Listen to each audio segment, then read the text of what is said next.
Téléspectateurs maliens résidant dans les pays d'Ali Bongo, je vais parler du Gabon. Merci de cette confiance renouvelée au programme de Renouveau TV. Bienvenue dans votre émission Les Grands Jurys.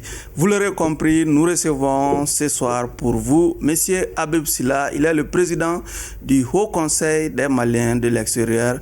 Monsieur Sylla, merci de cette toute première comparution devant les grands jurys. Merci beaucoup. Justement, avec moi pour vous interroger ce soir, Abdraman Keïta, il est directeur de publication du journal Les Témoins. Bonsoir Abdraman. Bonsoir. 5 fois Elhadji Chana Takiou, il est directeur de publication du journal Le 22.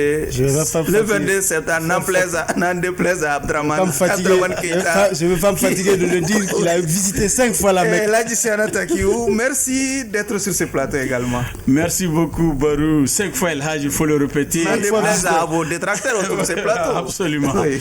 Ah, c'est Dieu qui m'appelle. Oui. Et chaque fois, je vais aller répondre à l'appel de Dieu. 5 fois visiteur. 5 fois visiteur. En tout cas, pour ceux qui nous concernent, nous souhaitons également vous emboîter les pas. Que Dieu facilite à chacun des musulmans. Amen. Amen. Que Dieu facilite. En tout cas, bienvenue à toutes et à tous dans votre émission Les Grands Jurys. Monsieur le Président, votre observation sur la composition du jury de ce soir. Vous avez le droit de recuser qui vous voulez. Écoutez, votre jury, tout le monde a l'habitude de vous voir à l'œuvre. En tout cas, quand quelqu'un est convoqué, oui. Bon, il répond, il se met à la disposition.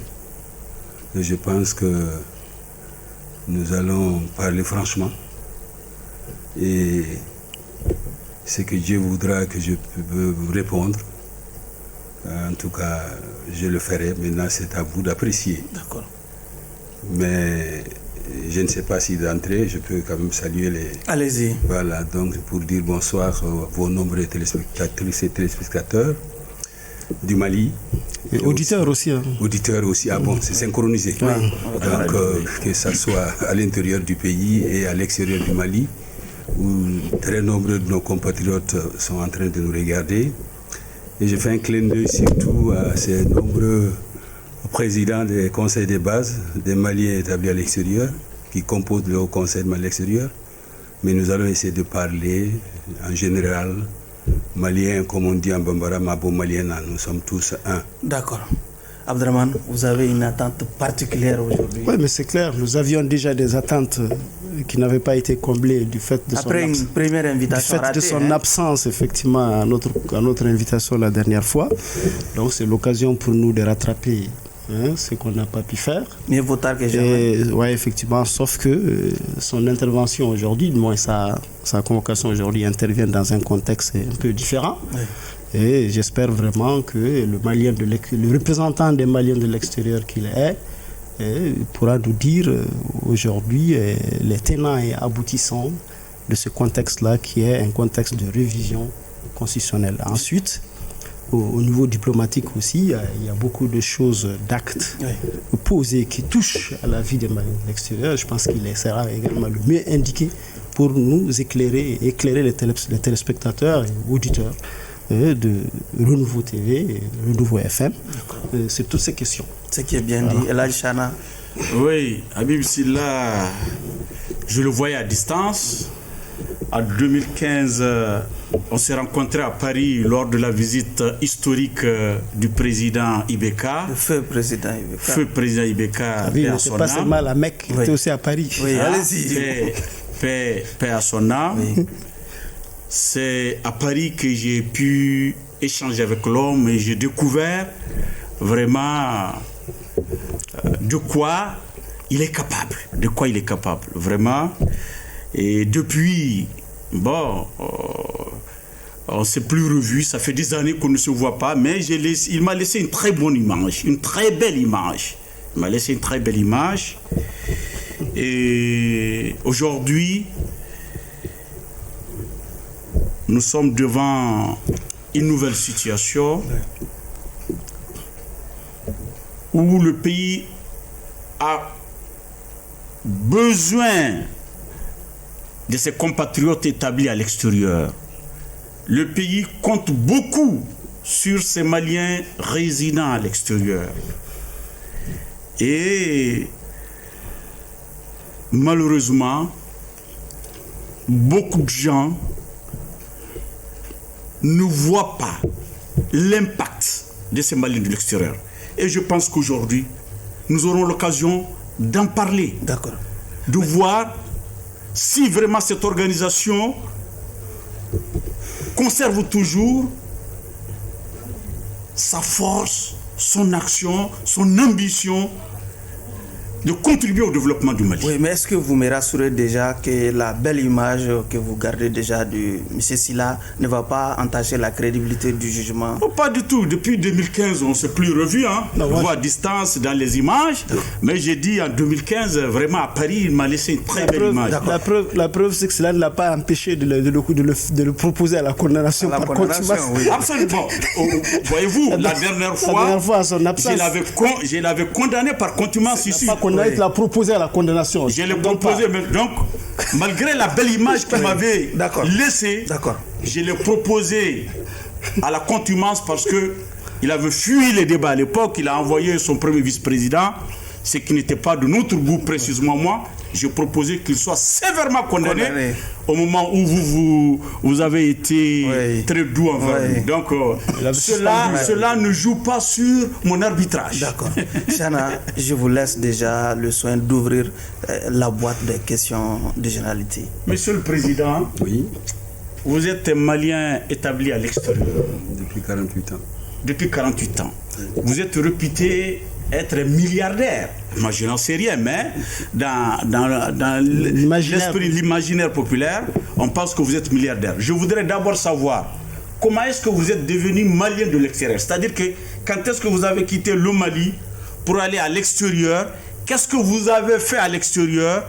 Les pays que vous avez parcourus avant de résider pour de bon au Gabon et les activités dans lesquelles vous évoluez dans le pays de Bongo. C'est en 2 minutes, quoi. Merci beaucoup. Voilà. C'est un parcours éloquent. Je suis parti du Mali. C'était en 1972. C'était pour aller voir l'équipe nationale du Mali qui était au rendez-vous, comme on appelait Yaoundé 72. On était qualifiés, on était. Donc, nous sommes arrivés en partant par la route. Supporter. Malheureusement, comme c'était à l'époque 8 équipes, j'ai perdu les 2 premiers matchs du Mali, donc je suis arrivé aux demi-finales et finale. C'est seulement ce que j'ai pu voir. Donc, contre le Congo qu'on appelait à l'époque le Zaïre et le Congo démocratique. Donc c'est comme cela que j'ai assisté à ces matchs. Une très belle équipe du Mali, mais malheureusement qui a été battue en finale. Vous pouvez imaginer la déception qui était la nôtre. Donc, au lieu de moins de mes 20 ans, j'étais dessus et je me suis entêté, je suis resté. Alors, je n'ai pas voulu, en tout cas sur les supporters. J'étais curieux de voir cette équipe du Congo-Brazzaville qui nous a battus alors que personne ne l'a cru. Alors donc, ça m'a amené au Congo, à Pointe-Noire, après avoir passé quelques temps naturellement à Douala. Et voilà comment j'ai dévié Malien de l'extérieur. Donc, qu'est-ce qu'il fallait faire? C'est facile d'aller, mais retourner, c'est autre chose. Donc, je suis resté et j'ai commencé le petit commerce. J'ai trouvé un grand frère qui m'a prêté 17 000 francs. J'ai vendu les slips. Jusqu'à 1 an et demi, j'ai traversé Massabi pour aller à Cabinda. L'Angola n'était pas encore indépendant. Alors donc j'ai vécu aussi dans ce pays. J'ai fait donc les allées et venues pour faire les petits achats et repartir. On n'était que 2. L'autre est décédé malheureusement là-bas. Et moi j'ai pu quand même revenir après l'indépendance, en 1974. Alors qu'est-ce qui se passe? Après j'ai dit bon, écoute, mon père commençait à prendre là, j'ai dit je vais retourner voir papa, quand même les parents. Papa est venu. Et c'est comme cela que je suis revenu faire un petit tour. Et en repartant, j'ai fait escale à Libreville parce que l'avion que j'ai pris à Abidjan a pris du retard. Et c'était transgabonais 1 fois par semaine, le vol. Donc il fallait rester 1 semaine à Libreville pour attendre le vol suivant. Là-bas, je trouve des copains avec qui j'ai fait un peu Pointe Noire et que j'ai connu ici au Mali. Donc, je suis resté avec eux. La semaine, là, c'est ça qui devient maintenant mon séjour du Gabon. Alors, je vois, ça travaille un peu, ils m'ont encouragé. Non, il faut rester. J'ai dit non, je vais aller. Mais bon, je sais qu'en Angola, j'étais seul. Il y avait quand même cette nostalgie. J'ai dit bon, d'accord. Donc, j'ai vu un parent du Sénégal, qui s'appelle Doudou Diaw, paix son âme, que j'ai visité, qui m'a prêté 200 000 francs en marchandises. Et j'ai commencé avec ça. Gabon, un beau pays qui nous a accueillis. Et j'ai vécu comme ça, petit à petit. Voilà donc mon histoire. Jusqu'à tisser un lien avec la famille présidentielle au Gabon. En tout cas, j'ai eu des relations avec le peuple gabonais qui m'a adopté. Et je vous assure que je ne regrette pas. D'accord. Voilà. Vous travaillez dans quel secteur? Votre commerce? Écoutez, j'ai commencé à faire le commerce là-bas. J'ai commencé à faire le commerce qui a grandi. J'ai commencé à faire. Nous sommes les tout premiers à avoir fait découvrir l'Afrique, l'Asie, c'est-à-dire aller acheter les marchandises à Hong Kong à l'époque, les années 80, 81, 82. Donc ça nous amène. Le commerce général? Le commerce général, oui. D'accord. Voilà, donc ainsi de suite, grâce à Dieu, ça grandit. Et l'immobilier? L'immobilier, ça c'est après là, ça c'est après. Maintenant c'est comme cela. D'accord. Abdraman a une question. Oui, effectivement, votre long séjour dans ces pays-là vous a valu de présider aux destinées du Haut Conseil des Maliens de l'extérieur, qui a pour vocation, entre autres, d'assister les Maliens de l'extérieur et de contribuer au développement du pays. Depuis que vous présidez aux destinées de cette institution, de cet organe, est-ce que vous pouvez nous dire ce que vous avez pu faire par rapport à ces deux missions essentielles pour lesquelles vous êtes à la tête de ce... Vous savez, grand jury, c'est difficile de parler de soi. J'aurais préféré que quelqu'un d'autre parle de moi. Mais je peux vous dire quand même, pour répondre à la question, comme c'est presque une obligation, c'est un certain 1900... Bon, comme ce n'est pas vous, c'est aussi une institution qui a travaillé, donc c'est une équipe. C'est en 1974. Donc le président Feu Sandiagou Sidibé, qui était président des Maliens de là-bas, en tout cas je me suis fait remarquer par les anciens, parce que des actes sociaux que j'ai posés, mon attachement aux compatriotes, et donc ils m'ont ciblé. Donc ça a commencé à venir, et moi je voyais l'aîné qui voulait coûte que coûte garder ça, pour peut-être un prestige, je ne sais pas. Moi je n'ai jamais cherché à savoir ce que c'était. Vous savez, nous sommes devant un plateau de télévision, certainement. Beaucoup sont partis de l'autre côté, mais il y a encore d'autres qui sont vivants, qui nous écoutent. Donc pendant 6 mois, tous les sages ont essayé vraiment de me supplier à prendre le destiné de la communauté. Alors, donc j'ai pas voulu, mais vous savez, dans la vie, il y a toujours une personne devant qui on ne peut pas résister. Et quand ils ont touché cette personne qui a amené les vieux, les sages, j'étais obligé d'accepter. Je n'étais ni candidat, ni vraiment intéressé. Donc c'est comme cela, ils ont dit non, c'est nécessaire, il faut vraiment, parce que la conférence nationale a décidé que le Haut Conseil naisse et que vraiment c'est pour l'intérêt de nous qui sommes à l'extérieur. Voilà, donc ils m'ont parlé et puis ils m'ont convaincu. Donc j'ai dit bon, si c'est le cas, sinon moi je pouvais aider à distance. Voilà comment je rentre dedans sans être candidat. Alors donc ils m'ont intronisé. Alors il y a des témoins vivants qui sont là. Amadou Soulalé était là-dedans. Je me mets chez Wologem, Angoïba, des enseignants. C'était en quelle année? Ça c'est en 1994. Donc depuis 1994. Donc j'ai pris le truc. À l'époque c'était tous les 3 ans. 3 ans est arrivé, il n'y a pas candidat. Ça c'est au niveau du Gabon. Je parle au niveau du Gabon. Oh, ouais. Donc c'est comme cela que, bon, après ils m'ont dit non. Nous voudrions surtout que vous vous intéressiez à l'ensemble, là, en tant que président même le bilan, conseil, le bilan de l'institution. Pu faire, voilà. Pour soulager la situation des Maliens de l'extérieur. Bon, c'est-à-dire que vous savez, c'est difficile. Moi, je salue en tout cas les autorités de l'ordre, c'est sur la conférence qui a eu l'idée de demander une fédération, des associations. c'est-à-dire... La conférence nationale. Oui, de 91. C'est là où est sortie la décision. C'était une très bonne idée. Parce qu'on était divisés et vous savez, les gens faisaient... Président, est-ce que vous avez bien compris sa question? C'est-à-dire, vous êtes président du Haut Conseil des Maliens de l'extérieur. Ah oui, bon. Depuis un certain nombre d'années. Votre vocation... Votre double mandat. Ouais. Qu'est-ce que vous avez fait de positif en direction des Maliens de l'extérieur? Écoutez... Et puis dans le cadre aussi de la contribution de la diaspora. Moi, je crois que sur ce plan-là, franchement... Je peux vous dire que c'est en 2009 que je suis président du Haut Conseil du Mali de l'extérieur. J'ai succédé à M. Abdelrahmane Chérif. Paix à son âme. Paix à son âme. Hommage à lui. Hommage à lui. Donc, vraiment, le Haut Conseil n'était pas ça, quoi. Une association, on parle de ça comme ça. Donc, quand je prends les rênes du pouvoir, c'est à l'issue de cette fois-ci d'une élection. Donc, le finaliste, c'était le Gabon et la Chine.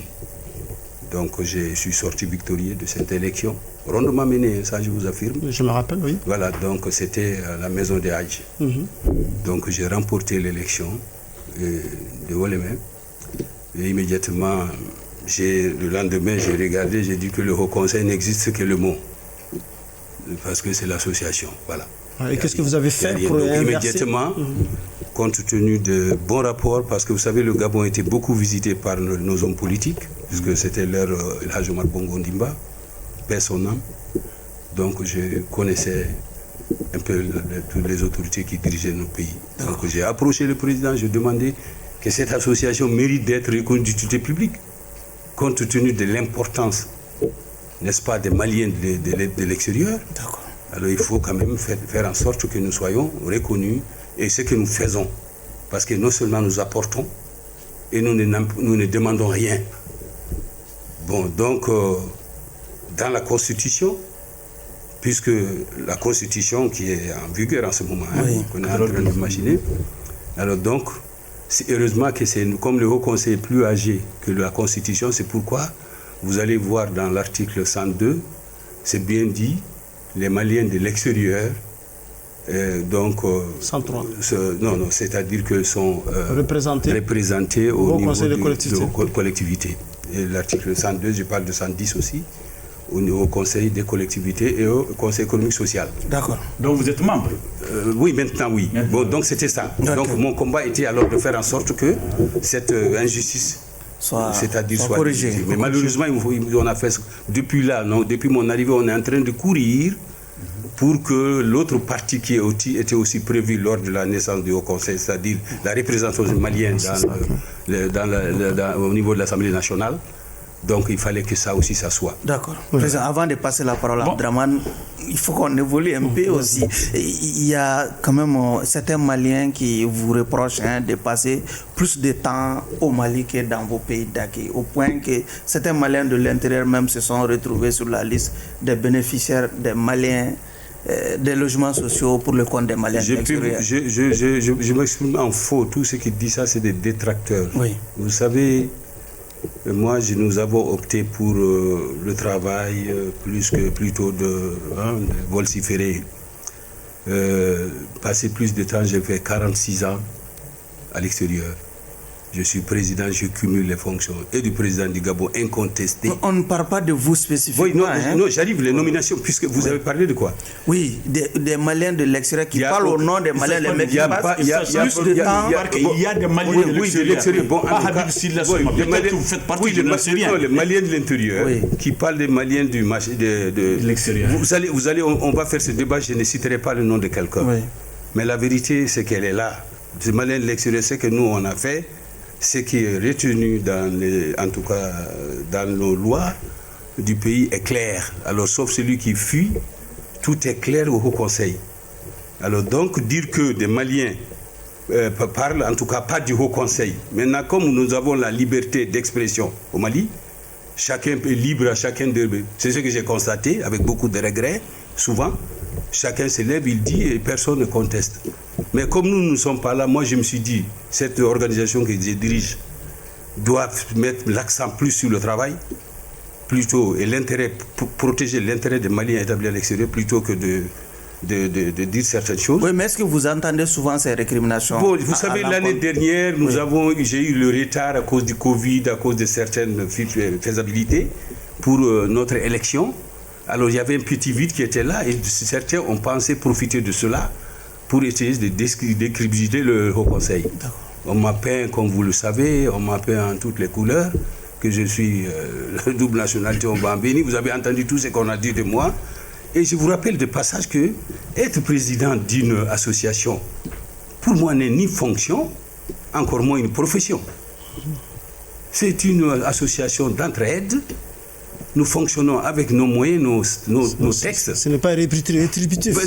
Voilà, ce n'est pas rétributif. C'est des compatriotes qui sont... Mais quand j'entends les Maliens parler, c'est comme si le Haut Conseil avait un avantage, ou bien il y a des gens on reçoit des salaires ou des avantages particuliers. Peut-être des privilèges. Bon, moi, je ne sais pas qu'est-ce que vous appelez privilège. D'accord. Allez-y, Abdraman, pour terminer. Bon, pour terminer ce chapitre, moi, je voudrais que, comme il nous a pas dit effectivement, nous constatons que réellement, sous votre mandat, il y a eu quand même peut-être le Haut Conseil a pu obtenir un siège propre. Et je suppose aussi que vous avez prêté assistance à beaucoup de Maliens en difficulté dans les pays de résistance et autres là. Mais autre chose qui est peut-être à votre passif, c'est l'émergence, l'avènement d'une autre organisation qui est le Conseil de la diaspora. Le Conseil de la diaspora. Est-ce que ça, on ne peut pas le considérer comme un échec de votre mandat à la tête du Haut Conseil des Maliens de l'extérieur? Ça dépend de comment... Non, parce qu'effectivement, c'est quand même une division, ça consacre quand même une division là où vous avez besoin de beaucoup plus de cohésion pour agir ensemble pour le compte de... Monsieur le juge, la cohésion, il n'y a pas d'échec. Les Maliens de l'extérieur sont unis à l'extérieur. Je défie quiconque de me dire dans quel pays le Haut Conseil des Maliens est contesté, d'une part. D'autre part, qu'on me dise que ce soit nos autorités, que ce soit les autorités des pays d'accueil, qu'on me dise s'il y a une organisation connue qui n'est pas le Haut Conseil des Maliens de l'extérieur. Alors moi, je salue ces braves présidents qui sont là, qui partagent ce qui leur revient de droit avec les compatriotes nécessiteux. Donc, ils sont là en train de sauver chaque minute et chaque jour, mais que s'il y a une autre organisation que vraiment qu'ils nous disent ce qu'elle fait, ce qu'elle a fait, en tant qu'individu, moi en tant que président, j'ai dit ça me gêne de parler de moi, mais j'ai beaucoup fait pour mon pays que j'aime bien. Nous ne sommes pas là à revendiquer, nous, que ce qui nous revient de droit. C'est ce qui nous revient de droit. Maintenant, si, par rapport à une autre... Les associations, le Haut Conseil récupère près de 3000 associations. C'est une fêtière incontestée. Et le Haut Conseil n'est pas la seule organisation qui détient la reconnaissance d'utilité publique. Est-ce que vous voyez des bruits par rapport à cela? Vous avez entendu le Haut Conseil critiquer quelqu'un? Non, je ne pense pas. Moi qui, en tout cas, au président, je ne l'ai pas fait. Et je crois que personne ne l'a fait. Mais peut-être, si quelqu'un veut être grand souvent, il faut s'attaquer à ce qui est grand. Alors donc, c'est nous, avec les ambassades et consulats, qui faisons tout ce qu'il y a dans tous les pays. Et chaque jour, nous sauvons nos compatriotes dans des difficultés. D'accord. C'est le cas, par exemple, de la Guinée équatoriale. Monsieur le Président, oui, on parle des Maliens de l'extérieur. Oui. Vous dites votre aide, votre soutien, votre contribution, la contribution de cette institution aux Maliens de l'extérieur. Oui. Mais depuis que vous avez commencé, on a demandé votre bilan, mais vous ne nous avez pas dit ce que vous avez fait, même un seul exemple. Par exemple, en Côte d'Ivoire, il y a eu des difficultés. À l'époque, qu'est-ce que vous avez fait? Présentement, en Guinée-Bissau, on pourchasse nos compatriotes. En Guinée équatoriale, on pourchasse nos compatriotes. Qu'est-ce que vous avez fait? Monsieur le juge, qu'est-ce que vous avez fait, monsieur le Président? Là, vous me mettez à l'aise parce que je risque de... Tout prend en Guinée équatoriale. Malgré moi, je vais vous parler de moi. On pourchasse nos compatriotes. Je vous comprends très bien. On ne vous entend pas? Attendez. Il va répondre à la question. Attendez, s'il vous plaît. Je suis très à l'aise par rapport à la question. Il y a eu des situations depuis que je suis président en Côte d'Ivoire, comme vous avez dit. Il y a une situation en Centrafrique, ok. Il y a eu des situations dans ma base au Gabon. Il y a eu des situations en Angola. Il n'y a pas là où il n'y a pas eu de problème. Moi, personnellement, l'ambassadeur du Mali, à l'époque au Gabon, Diadje Danyoko, que je salue de passage, dès que la Centrafrique a commis la crise, immédiatement, il a eu le courage, il s'est transporté là-bas. Lui-même d'abord. Bien sûr que nous avons la représentation, mais c'était plus facile pour une autorité diplomatique d'aller parce que ça faisait partie de sa juridiction. Alors donc j'ai acheté tout, c'est-à-dire les médicaments nécessaires puisque les gens étaient exposés à l'aéroport de Centrafrique de Bangui. Et je lui ai remis une somme d'argent. En tout cas, modeste soit-elle, il y avait quand même 3 millions. Il m'écoute, il est là à Bamako. Ok, il a fait ce qu'il avait à faire. Il est parti. Ça les a permis quand même, les produits pour les moustiques, et cette modeste somme pour payer les trucs. En Côte d'Ivoire, lorsque les compatriotes aussi, la Côte d'Ivoire a connu la crise, ils ont demandé de l'aide. Le gouvernement du Mali n'a intervenu que peut-être fin de crise, moins 2 semaines. Les cars Bita Trans s'étaient retrouvés vers la frontière. Mais moi, j'ai tenu à trouver quelqu'un de courageux. Il y avait plus de 10 000 Maliens terrés sous la maison du Mali en Côte d'Ivoire. On m'écoute. J'ai fait tout pour les faire parvenir quand même 4 millions parce que c'est une seule personne qui a eu le courage d'aller les acheminer. Ils m'écoutent, ils les ont reçus, ils ont pu quand même faire quelque chose avec. C'est une aide. Moi, j'ai chargé un bateau de 780 personnes du Gabon qui étaient en difficulté parce que l'État du Gabon a donné un préavis. C'est M. Mamadou Togo qui était premier conseiller à l'ambassade et Abou Zeydi Maïga. Je les ai envoyés jusqu'à Abidjan, mes propres frais. Arrivé à Abidjan, il n'y avait pas moyen que le Mali vienne les chercher. J'ai envoyé 10 millions pour qu'on puisse les prendre et les amener à Bamako. Alors, le reste, l'organisation, je l'ai pris en charge. On n'avait pas de budget pour que nous restions unis. Et tout le monde a fait comme moi. Chaque président aussi essaye de faire la même chose. Le Mali a eu la chance d'avoir des fils, contrairement aux autres pays qui réclament à chaque fois qu'ils ont une difficulté de l'aide à leur pays. D'accord. Le Mali n'a jamais a eu la chance que c'est eux-mêmes, c'est nous-mêmes qui nous débrouillons. D'accord, on va revenir. Et en Guinée équatoriale, en ce moment, en Guinée équatoriale, tout à l'heure, je vous parle. Voilà les villes qui connaissent la difficulté en Guinée équatoriale. Les villes où les gens sont arrêtés, je les ai. Elles sont combien? Vous avez, non, il faut dire seulement le nombre. Il y a 15 villes. 15 villes, okay. Pour 154 personnes, jusqu'à là où nous parlons, qui sont dans les mains, malheureusement, des autorités. C'est un contrôle. Qu'est-ce que vous faites pour eux? Attendez, nous ne sommes pas un État, s'il vous plaît. Ne confondez pas. Un président d'une association. Il y a 154 Maliens qui sont en prison en Guinée. 154 Maliens. En prison en Guinée équatoriale. Pour le Mali, pour les Maliens. Au jour d'aujourd'hui. Au jour d'aujourd'hui. Jusqu'à ce soir-là. Alors, donc, c'est un contrôle. On demande, chaque pays a le droit de demander les pièces. C'est dommage qu'en Afrique, on se retrouve dans de telles situations. Mais quand même. Oui. Et vous savez, il y a quelques mois, il y a eu le même contrôle. Ils ont libéré tout le monde. En tout cas, notre représentation a travaillé. Les Maliens qui n'étaient pas vraiment concernés par les arrestations ont pu se joindre chacun de son côté pour assister les autres. Dieu merci, les autorités de là-bas ont accepté de libérer tout le monde. À l'époque. Mais il n'y a que 6 mois. Il y a en tout cas moins d'1 an. Je n'ai pas la date. Donc, ils ont dit, bon, attention, on vous donne le délai pour régulariser vos situations. D'accord. Mais le Mali, nous avons une difficulté. L'obtention de nos documents, souvent aussi pose problème. Bon, certains peut-être veulent se régulariser, mais à l'absence des documents du Mali, ça aussi, ça pose problème. D'accord. Donc, voilà pourquoi on est en train de suivre. Ça vient de commencer il y a 4 jours. Oui, il y a 4 jours. Il y a 4 jours. Ça vient de commencer il y a 4 jours. Ils sont dans des conditions très précaires. Oui. Mais nous sommes en train de parler avec le président Morba qui est là-bas. Vous avez donc le président Cissé. Vous avez l'ensemble, en tout cas, de dispositifs du Haut Conseil qui essayent de les aider, à les assister. C'est long. En attendant l'intervention de l'État. Et l'État. L'État du Mali, je souhaiterais que vous posiez cette question au ministre. Allez-y, allez-y. Ok, monsieur le Président. La contribution des Maliens de l'extérieur est estimée à un montant supérieur à l'aide publique au développement. Oui. Quelle est la place et l'importance de cette contribution aujourd'hui où le Mali se trouve en crise? Bon, vous savez, cette manne, tout le monde en parle.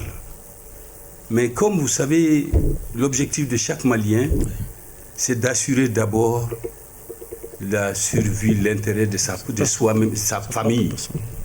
Si bien que cette manne a un pourcentage très élevé est destiné au foyer, aux problèmes sociaux. Donc, au ménage, quoi. Au ménage, voilà, si vous voulez. Au ménage. Donc, si bien que elle est peut-être n'est pas très bien aperçue. Mais je sais qu'elle représente près d'1 milliard, de 1000 milliards même. Ah bon? Ah oui. Combien? 1000 milliards. Près de 1000 milliards par an. Cette manne qui est-ce que dans cette manne, il y a les infrastructures sociales de base, l'école, la santé? Évidemment, vous savez, prenez le cas de ma région. Bon, aujourd'hui, nous sommes de Nioro. Prenez le cas de Nioro, de Caille. Prenez le cas de Ilimane fait partie de Caille. Donc, vous savez, c'est la région presque la plus oubliée, s'il vous plaît. D'accord. Hein, n'est-ce pas? Les hôpitaux, les écoles, les routes sont impraticables. Ouais. Donc, il y a tout. Moi, je vous invite à aller aussi vers mon village. D'accord. Vous allez voir ce qu'on a pu faire. Chana. Donc, nous essayons vraiment de faire des choses que l'État devait faire. La question des 46 militaires ivoiriens. Et, Monsieur le Président, oui. Nous avons vu 2 délégations ivoiriennes des Maliens de Côte d'Ivoire, venir à Bamako pour supplier nos autorités à libérer les soldats ivoiriens détenus à Bamako. Ils ont même approché le shérif Madani Haïdara, le shérif de Nioro, et Moulay Haïdara, le nouveau président du Haut Conseil des Maliens de Côte d'Ivoire, était même parmi la délégation, même s'il n'a pas été intronisé d'abord. Il vous attend pour son intronisation, même s'il n'a pas été intronisé d'abord. Il est officiellement président. Il est officiellement président, tant mieux. Vous, au niveau du Haut Conseil des Maliens de l'extérieur, quelle est votre position? Parce que le M5 RFP Mali Koura. Tout le monde demande ici au Mali la libération, sauf peut-être le M5 de Muntagatal qui a certaines réserves. Quelle est votre position? Franchement, vous avez bien situé, je crois, la situation. Vous avez précisé la venue de 28, une délégation de 28 personnes, dont Moulay lui-même était. Il y avait aussi nos religieux. Ils sont venus, effectivement, ils étaient logés à l'hôtel Sheraton. J'étais avec eux. En tout cas, ils ont été aussi reçus par les hautes autorités de notre pays. Le Premier ministre par intérim. Le Premier ministre par intérim, le ministre des Affaires étrangères. Effectivement. Alors, donc, plus aussi le ministre des Cultes. Donc, ils ont discuté. Mais tout le monde souhaite, je crois que même les autorités de notre pays souhaitent vraiment que cette situation se règle.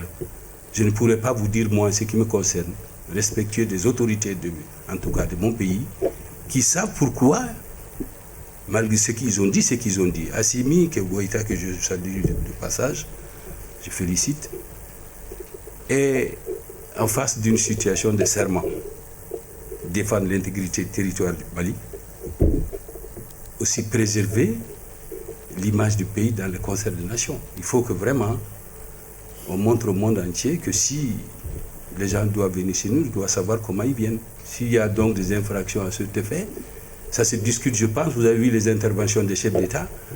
Donc moi, je crois que, comme ils l'ont dit, moi, je respecte la justice de notre pays, je respecte les autorités de notre pays. Bon, jusqu'à maintenant, malheureusement, mon souhait le plus ardent aujourd'hui, que ça se règle. Et ça, c'est le souhait de tous les Maliens qui sont établis en Côte d'Ivoire, compte tenu des très bons rapports que nous avons avec ce pays frère et de très nombreux compatriotes, nos compatriotes qui vivent là-bas, avec tous les intérêts qui sont les leurs. Donc vraiment, nous souhaitons que cela se règle. Mais là, quand on dit que l'affaire est au niveau présidentiel, au niveau de la justice, moi, je crois que je n'ai pas l'habitude de faire... Oui, Abdraman, voilà. Effectivement, c'est la même question. Oui, Abdraman, s'il vous plaît, la relation diplomatique entre le Mali et la communauté internationale. Effectivement, la même question, effectivement. Moi, je voulais effectivement rebondir là-dessus. C'est que justement, il y a une crise diplomatique parmi tant d'autres. Et pour la plupart, dans des pays où nous avons beaucoup plus de résidents. Oui. C'est pas qu'en la Côte d'Ivoire, on a beaucoup plus de résidents là-bas. La France également, nous avons beaucoup avec lesquels nous entretenons également d'autres crises diplomatiques. Comment est-ce que nos compatriotes de l'extérieur vivent, selon vous, ces problèmes-là que nous connaissons officiellement, que nous connaissons avec les officiels de leur pays de résidence? Non, monsieur, moi je pense que notre souhait, nous, le plus absolu, est que le Mali s'entendre avec l'ensemble des pays, non seulement de la sous-région, mais de l'Afrique et du monde même. C'est notre souhait. Mais vous savez, chaque gouvernement a sa politique. On a des jeunes gens qui ont pris le pouvoir, qui ont pu détecter beaucoup de failles. C'est cumul de beaucoup d'erreurs ou je ne sais pas moi, je crois de malgouvernance, de mauvais, qui a fait qu'un gouvernement quand même démocratiquement élu, entre guillemets, où les jeunes soldats ont pris le pouvoir pour redresser la situation. Alors, puisque vous avez vu que la majorité écrasante du Pour peuple... autant, est-ce que la situation a été on va quand même laisser l'invité répondre à la question.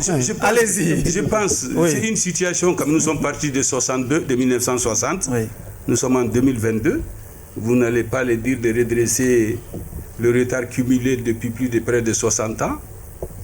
Je vous dirai pourquoi aucun gouvernement n'a compris un gratte-ciel à Bamako. Nous allons rester éternellement gros village, c'est normal ça. Donc il y a cumul de beaucoup de manquements.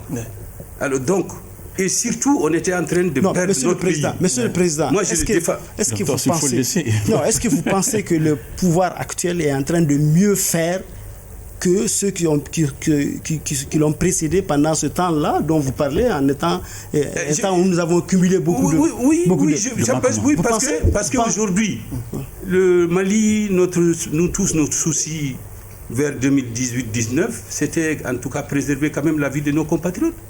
Où chaque matin on entend tel village, il y a eu tant de morts, il y a eu tant de nos soldats qui sont tués et les populations. Donc chaque Malien, je crois, était prêt. Moi, en 2012, lorsque la crise a commencé, mais je suis le premier à avoir donné 170 millions. J'ai fait... Combien de Côte d'Ivoire a donné 100 millions? Côte d'Ivoire a donné 130 millions. Il dit combien de Côte d'Ivoire, lui seul, a donné 100 millions cash? Côte d'Ivoire a donné... a amené dans un sac. C'est qu'on a donné 100 millions, plus le bureau des Maliens de Côte d'Ivoire aussi a cotisé 30 millions. Oui. Le Congo-Brazzaville, moi, j'ai un autre jeune frère qui a fait 60 millions, c'est Idoukan. En clair, vous êtes satisfait du bilan de la transition? Donc il y a 1 milliard et quelques. Donc ça, c'est en 2012. Oui. Mais cette année, vous n'avez rien cotisé. Non, les contextes ne sont pas les mêmes. Cette année, vous n'avez rien cotisé. Attendez, les contextes ne sont pas les mêmes. Pourquoi vous savez pourquoi la transition, les autorités de la transition sont en train d'interpeller les gens? Mais puisqu'à partir du moment où il y a eu des sommes colossales qui ont été investies pour équiper notre armée. Alors finalement, même les milliards qu'on avait donnés, on ne nous a jamais écrit une lettre pour dire que c'est parti à cet endroit-là. Donc je crois qu'on a mis l'accent sur l'équipement militaire pour permettre d'abord nos autorités de sauver le pays et d'arrêter cette hémorragie des morts tous les jours. Et je pense que nous sommes sur la bonne voie par rapport à cela. Un avant-projet de nouvelle constitution est en gestation. Chana, une question de... Oui. Dans la constitution actuelle du Mali et même dans les autres projets qui ont avorté, on a bien dit que les Maliens de l'extérieur doivent siéger à l'Assemblée nationale. Dans cet avant-projet de loi constitutionnelle, on ne parle pas de Maliens de l'extérieur, on ne parle pas en tout cas de leur représentation à l'Assemblée nationale. Merci beaucoup. Quelle lecture en faites-vous? Merci beaucoup. Vous savez, lorsque nous sommes venus aux affaires, c'était à l'époque où il y avait la commission d'Aba Diawara, que nous avons rencontrée avec Mme Touré, qui était son adjointe sur le projet de la... En tout cas, le toilettage de notre constitution. Alors, tout le monde avait cru que ce projet allait passer, qu'on allait donc revoir jusqu'à la dernière minute. Et là-bas, je crois que Daba Diawara est vivant. Déjà, l'accord était donné, on devait rejoindre, on devait figurer sur la nouvelle constitution pour siéger à l'Assemblée nationale. Malheureusement, ça s'est avorté. Oui. Et puisque c'était un problème constitutionnel, il fallait que nous figurions sur la Constitution pour que nous puissions, comme on a cité au plus haut l'article 102-110, donc on a demandé vraiment, il faut qu'on figure enfin, puisque c'est ça qui gêne. Et à l'époque, le Mali n'était pas de mauvaise foi par rapport à nous. C'est parce que les pays de résidence ne trouvaient pas les moyens de gérer des députés avec immunité, donc ce n'était pas possible. Mais aujourd'hui, la situation a évolué. Oui. Tous les pays, ou beaucoup de pays en tout cas, aujourd'hui ont les députés de leurs ressortissants de l'extérieur. Donc nous, ça coïncide alors. Mais lorsque aussi l'autre est venu, même Antiambana, là encore, moi j'avais soumis. Bon, donc là aussi ça n'a pas passé. Oui. Mais cette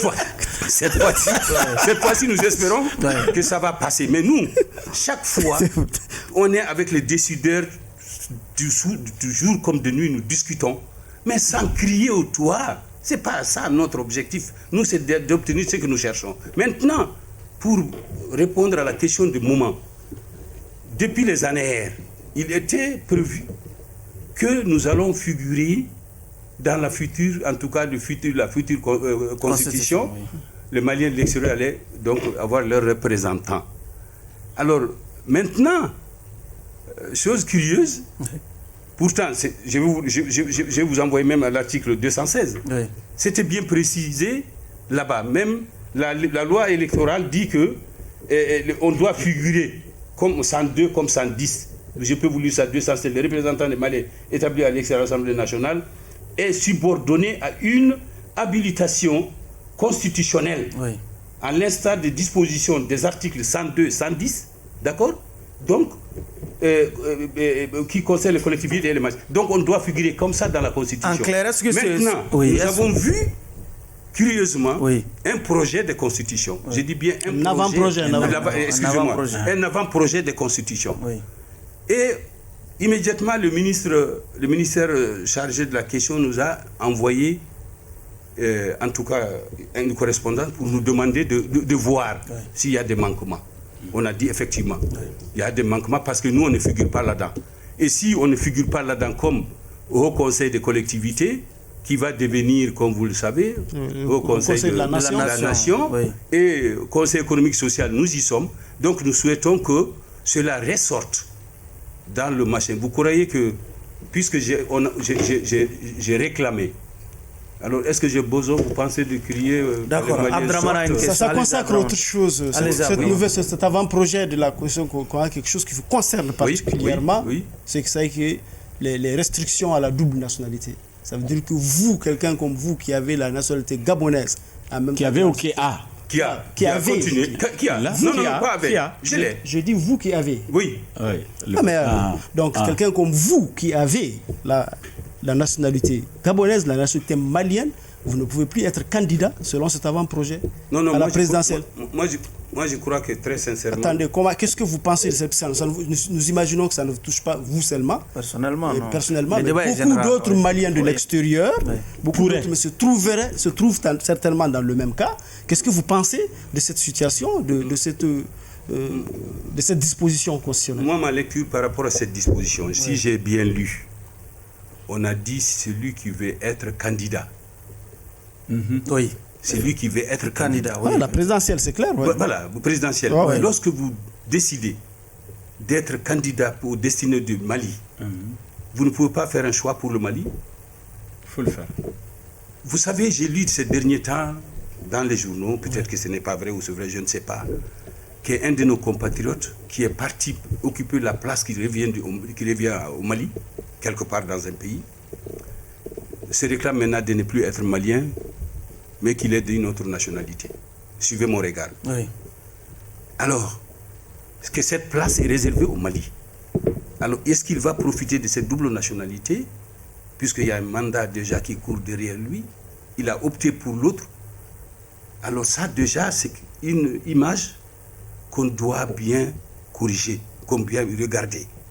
Alors, le président de la République, quelqu'un que Dieu a donné le cœur et les moyens, l'aspiration d'être président, on vous dit au moment où vous êtes candidat, choisissez le Mali. Non, on aurait pu dire au moment où vous êtes élu, définitivement élu. Mais quand on est élu, on est élu. Écoutez, si vous êtes élu, vous faites... Non, ça peut se dire que si vous êtes élu, vous faites le choix. Vous renoncez à l'autre nationalité pour rester seulement malien. Mais dès la candidature, si vous échouez, alors que vous avez déjà renoncé à l'autre nationalité, c'est une perte. Il a répondu. Pourquoi permettre ça? Mais j'ai répondu, mais vous savez, on ne joue pas avec la République. C'est-à-dire que si moi je décide, si c'est contraignant, je décide, j'ai choisi le Mali, les Maliens qui sortent ici pour partir là avec le Bassidjala, ils n'ont rien amené avec eux. Mais ça n'empêche pas, quand ils ont quelque chose, ils reviennent au Mali. Ils amènent tout au Mali. Contrairement à certains qui sont ici, qui amènent ça à l'extérieur. En clair, vous êtes d'accord. Vous êtes d'accord. Moi, je dis moi. Vous êtes d'accord avec cette disposition. C'est-à-dire que pour moi, je dis bien. Vous êtes d'accord avec cette disposition. Pour moi, lorsque quelqu'un décide d'être candidat, moi, je ne vois pas en mal que cette catégorie de personnes, tu choisis ta nationalité. Bon, l'autre chose, voilà, parce que moi, l'autre chose pour terminer, c'est que nous sommes dans un contexte vraiment de double représentation que vous, certainement, vous le reconnaissez déjà, vous l'admettez comme un fait. Nous sommes dans un contexte de double représentation des Maliens de l'extérieur. Avec vous, le Haut Conseil des Maliens de l'extérieur, et le Conseil supérieur de la diaspora, aussi qui existe. Comment est-ce que vous allez pouvoir vous entendre sur les places qui reviennent aux Maliens de l'extérieur dans les différentes institutions? Selon vous, comment vous voyez cette... Vous savez, l'autre jour, j'ai vu un compatriote dire que... Là encore, je vais saluer la transition pour vous dire que cet avant-projet peut être corrigé. Pour la première fois, à l'arrivée de la transition, nous avons des représentants au CNT. Est-ce qu'ils étaient obligés de le faire? Ils pouvaient continuer sur la constitution existante. Mais ils ont fait une délégation spéciale, ils nous ont dit, c'est moi j'ai été saisi par écrit. J'ai fait le choix, j'ai donné. On m'a dit, tu envoies pour 4 personnes. Au Conseil économique et social, nous avons 4 personnes. Au conseil des collectivités, nous avons 3 personnes pour les Maliens de l'extérieur. Donc quand j'ai reçu la correspondance, j'ai envoyé le nom. Mais on a dit, envoyer quand même une dizaine. Mais... Comme tout le monde, c'est 4. Tous ceux qui préparent si le double de ceux d'autres. En tout cas, moi, quand j'ai envoyé les 4 qui correspondent aux 4 de Haut Conseil économique et social, aux 3 qui concernent à peu près pour moi, pour une entrée, c'était déjà positif. Vous voyez? Donc tous ceux que vous avez désignés ont été retenus. Ceux que j'ai désignés, les 4 ont été retenus. Ouais, dans le futur, dans le futur, comment ça va se gérer, puisque eux aussi, ils auront une légitimité pour exister. Ils ont même des représentants actuellement. Oui, s'il vous plaît. Vous savez, si toutes les associations... Attention, le Mali doit faire extrêmement attention. Je ne m'attaquerai à aucune association, mais les associations, pourquoi vous ne voulez pas les catégoriser? Une association reconnue d'utilité publique. Mais ils vont demander l'utilité publique, ils l'auront eux aussi. Non, qu'ils le demandent, qu'ils l'obtiennent. Non, qu'ils le demandent, qu'ils l'obtiennent. N'est-ce pas? En ce moment-là, on parle d'égal égal. Okay. Mais maintenant, puis jusqu'à maintenant, le rôle que nous avons joué, n'est-ce pas? Alors si, effectivement, ils ont eu ça, ils vont faire la demande, on va faire la nôtre. Mais si aujourd'hui, il est établi que les Maliens seront représentés, puisque nous allons demander même... C'est par élection. Du Mali, c'est par élection. L'Assemblée, c'est par élection. C'est une élection. Les Maliens seront libres. Quelle Assemblée? Oui, l'Assemblée nationale. L'Assemblée nationale, nous parlons du Haut Conseil de la Nation où c'est déjà acquis avant projet.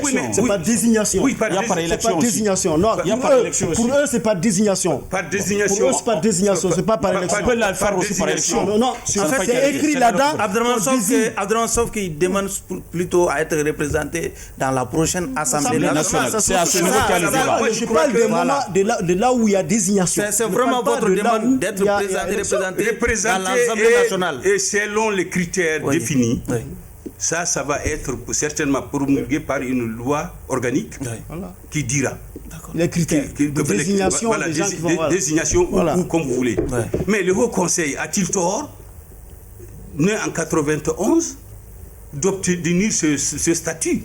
Des milliers d'associations. Le Conseil, c'est une fédération d'associations. Et puis si on dit vrai, mais cette association dont vous faites allusion, comme il m'appelle grand frère, vous n'allez même pas m'empêcher de dire son nom, et me le dire, que les autres associations, pourquoi chacune ne va pas demander? Donc disons que nous cherchons à être une collectivité l'extérieur, c'est-à-dire où tous les Maliens doivent être candidats, puisqu'ils sont égaux devant la chose. Pour régler ça, il faut fusionner une bonne fois. Mais fusionner, quand on fusionne, on fait quoi? L'existant, avec reconnaissance d'utilité publique, avec tous les avantages dus au Haut Conseil, on va se rétrograder pour faire plaisir, ou c'est les autres qui viennent, ensemble, on va essayer de faire comment faire tout le monde, parce qu'il y a d'autres associations qui sont avec nous. Elles sont nombreuses. Elles ont le même récépissé, s'il vous plaît. Elles ont le même récépissé. D'accord. Chana va poser la dernière question de l'émission. Bon, donc, merci beaucoup. Chana, il va poser la question. Vous avez... Allez-y. Oui, non, allez-y. Non, chacun n'a plus. Parce que... Allez-y. Vous voyez ce qui différencie les associations, c'est ça qui différencie les associations. Alors, si vous voulez me remettre ça en cause, et voilà ce qui nous concerne. Non, nous on ne remet rien en cause, on pose les questions que tout le monde se pose. C'est que les questions te posent. Non, on se pose les questions. Moi, je connais qu'il y a plus de 3000 associations. Mais il se trouve qu'il y a une qui dit, qui est faiseur de tout, qui est tout. Nous ne sommes même pas maliens de l'intérieur dans ce plan-là. Ça, c'est le CSDM. Vraiment, je suis désolé. On va laisser tous les Maliens, le Haut Conseil. D'accord. Il y en a, je termine, laissez-moi dire ça, c'est important. Allez-y.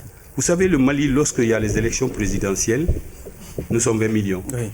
Peut-être 7 800 000, la dernière élection a été retenue sur la liste électorale. Je crois que le président a été élu avec 1 700 000. Oui. Est-ce que ça lui a empêché d'être légitime? Donc il y a les Maliens qui animent, qui sont intéressés lorsque ces genres d'événements arrivent. Le Haut Conseil de Mali extérieur n'est pas... Il ne faut pas juger ça à travers Habib Silla. Non. C'est le Haut Conseil, c'est les Maliens de l'extérieur. D'accord. Alors donc tout le monde a sa place là-dedans, sauf celui qui a peur d'aller dans une élection. D'accord. Et il faut être dans un pays. C'est ce qui est dit dans nos textes. Il faut être dans un pays. Il faut faire une élection dans le pays. Vous venez de la Côte d'Ivoire, monsieur. Vous avez dit que Moulay, il ne s'est pas autoproclamé, il a été élu. À l'unanimité. Tout le monde est d'accord très bien. Avec lui. Le président ce soir, le vol Air Sénégal qui est en train de partir, j'ai deux personnes qui sont en train d'aller au Sénégal. D'accord. Pour le renouvellement du bureau.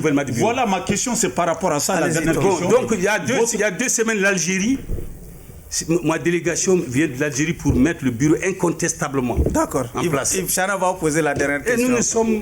Et là-bas, nous ne voyons personne. Oui, allez-y. Mais c'est au Mali, à Bamako qu'il y a des problèmes là. Allez-y. Donc, le Haut Conseil ne souffre pas. Appelez M. Tekina au Niger, dites-lui s'il y a une autre association qui refuse le Haut Conseil. Nous sommes malheureusement, Chana. Voilà, appelez Ghana ou bien Côte d'Ivoire. Monsieur le Président, j'ai la parole. Oui, prenez la parole. Oui, vous avez parlé des renouvellements en cours de vos structures. Oui. Je voudrais savoir quand est-ce que votre prochain congrès est prévu. Ici, vous êtes encore candidat. C'est encore loin, hein. Il vient d'être élu. J'étais élu en octobre 2021.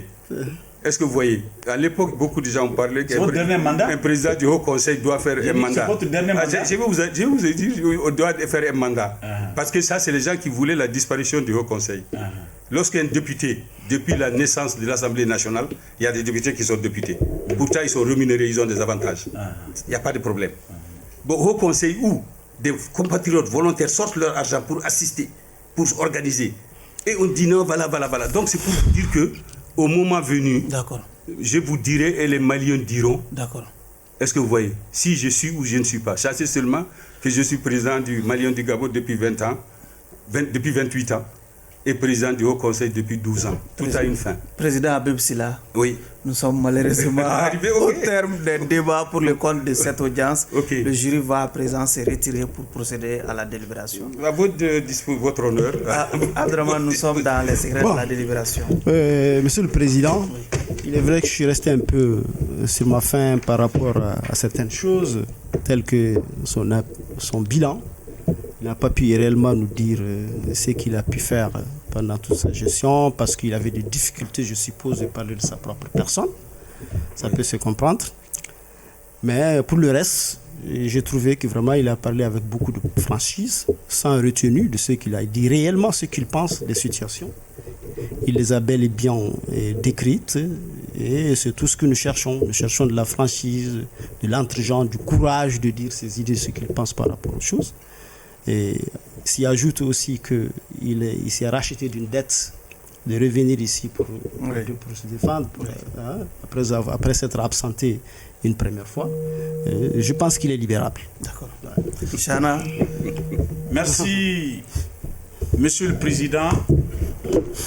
Le président du Haut Conseil qui m'a laissé une belle image en 2015 à Paris, même si Abdraman ne voudrait pas qu'on en parle. Et moi, je ne voulais pas qu'on m'a laissé encore une très belle image.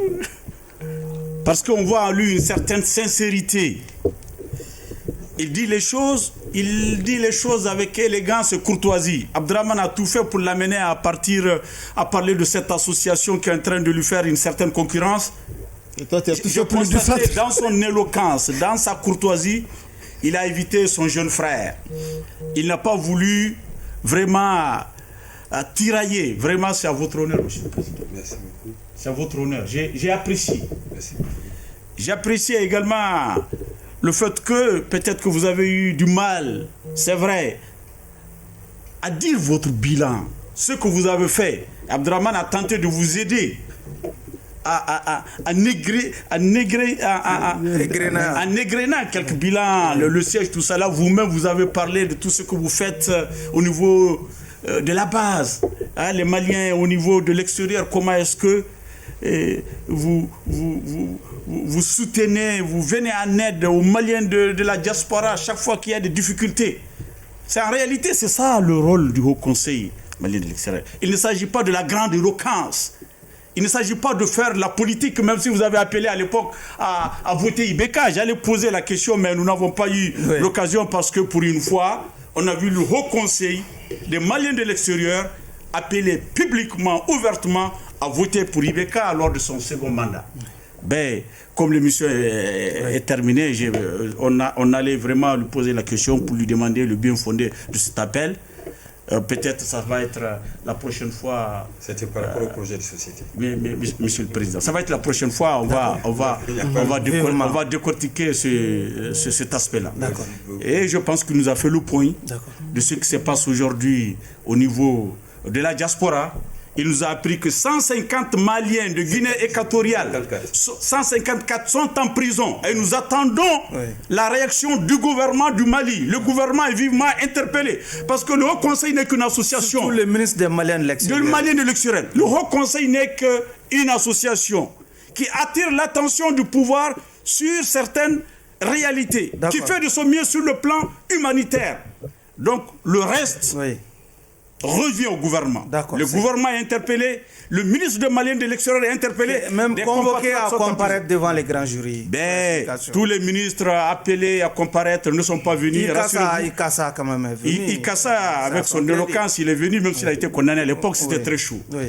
Monsieur le Président, vraiment libérez-le. D'accord. Au bénéfice donc de Abdraman, au bénéfice donc de ces deux réquisitoires largement favorable à l'accusé, j'ai la faiblesse de m'aligner derrière ces deux réquisitoires favorables en libérant purement et simplement le président du Haut Conseil des Maliens de l'extérieur des liens de l'accusation. Monsieur le Président, vous êtes acquitté un dernier mot. Merci beaucoup,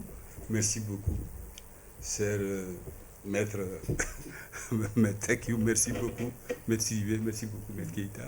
Vous n'étiez pas obligé. C'était un constat. Voilà, donc vraiment, je prie le Tout-Puissant que cette entreprise qui aujourd'hui informe nos nombreux compatriotes de l'extérieur vive longtemps et qu'elle grandisse, qu'elle prospère. Parce que vous êtes des hommes aussi très courageux qui, j'ai vu en vous, fignolés qui cherchaient les problèmes de chacun. Donc nous ne pouvons que vous remercier de nous avoir accepté de venir donner ces quelques mots. Voilà, sinon vraiment, la dernière question, le dernier mot, c'est que moi j'ai été élu. Et tout le reste, si je ne suis pas bon, parmi les Maliens, il y a beaucoup de milliardaires, on ne peut pas les corrompre. D'accord. Voilà, donc si j'étais élu, c'est que j'ai fait quelque chose. Mais en tout cas, prochainement, si les conditions permettent, nous allons parler. En tout cas, merci. Nous allons parler de moi. D'accord, merci d'être passé. C'est moi qui vous remercie, cher membre du jury. C'est donc tout pour ce numéro de votre émission. Le grand jury qui recevait comme invité M. Habib Silla. Il est président du Haut Conseil des Maliens de l'extérieur. Merci à vous de nous avoir suivis. Encore une fois, clin d'œil à tous nos téléspectateurs du côté du pays d'Ali Bongo Odiba.